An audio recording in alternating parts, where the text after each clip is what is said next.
جب نکاح خواہ آئے اور میں اپنی بیوی کو طلاق دینے لگا تو میں خوش تھا کہ اب سب مسائل ختم ہو جائیں گے۔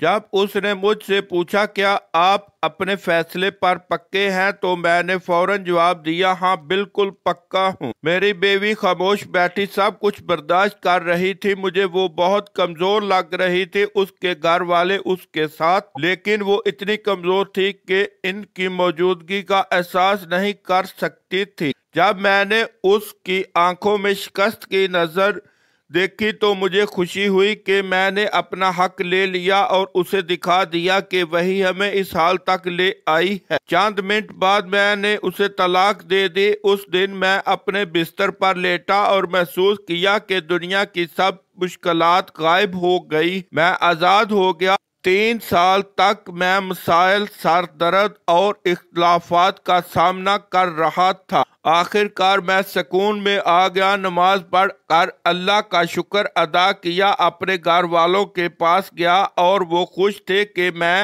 اس سے نجات پا لی۔ میں نے اپنی زندگی دوبارہ آزادانہ طور پر جینے کا آغاز کیا، لیکن زیادہ وقت نہیں گزرا اور چیزیں میری توقعات کے خلاف ہو گئی۔ ہر کوئی اپنی زندگی میں مصروف ہو گئے۔ ہر رات کے آخری میں وہ اپنے کمرے میں بند ہو جاتے اور میں اپنے کمرے میں اکیلا، کمزور اور تنہا رہ جاتا۔ وہ میرے گھر والوں کا ساتھ کہاں گیا؟ میرے بھائی جو ہمیشہ میری بیوی کے بارے میں باتیں کرتے تھے، انہوں نے میری طرف دھیان دینا چھوڑ دیا۔ میری ماں جو یہ دکھانے کی کوشش کرتی تھی کہ وہ میری بیوی سے زیادہ محبت کرنے والی ہے، اس نے بھی وہی محبت اور توجہ دینا چھوڑ دی۔ وہ اپنی پرانی حالت میں واپس آ گئی۔ جو لوگ مجھے اس پر بھڑکاتے تھے وہ بھی کال کرنا چھوڑ چکے تھے۔ جب میں عید کے رات بیمار ہوا اور بخار چڑھ گیا، میں نے اپنے بھائی کو فون کیا۔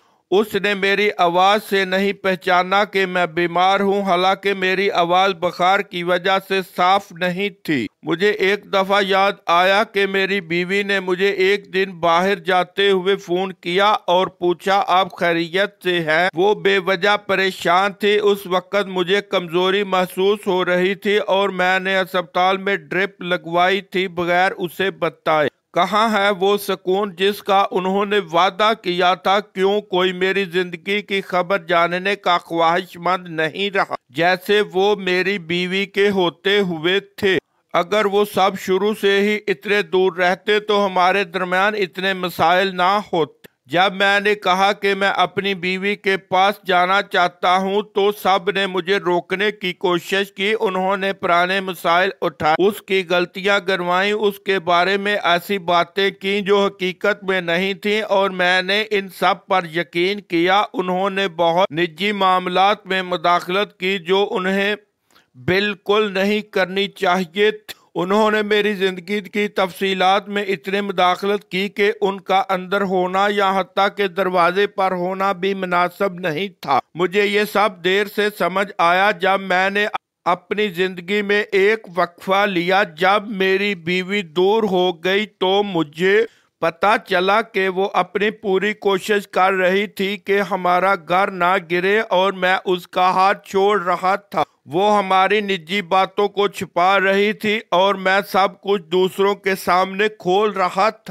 جب میں نے افسوس کے ساتھ اسے واپس لانے کی کوشش کی تو اس نے صاف انکار کر دیا۔ اس نے کہا میں سکون میں ہوں۔ یہ جملہ مجھے کہنا چاہیے تھا۔ میں نے بہت کوشش کی لیکن ہر بار وہ ضد کرتی جیسے وہ کسی محفوظ جگہ پر ہو اور وہاں سے نکلنے سے ڈرتی کہ کہیں واپس نہ جا سکے۔ اس نے صاف الفاظ میں کہا کبھی بھی مجھے میرے حق کا احساس نہیں ہوا، حتیٰ کہ تمہاری بیوی ہونے کا حق میرے پاس نہیں تھا۔ اور آخر کار میں ہی واحد ہارا ہوا تھا۔ مسئلہ یہ تھا کہ میں سمجھتا تھا کہ میں صحیح ہوں اور آس پاس کے لوگ میرے خواہ ہیں۔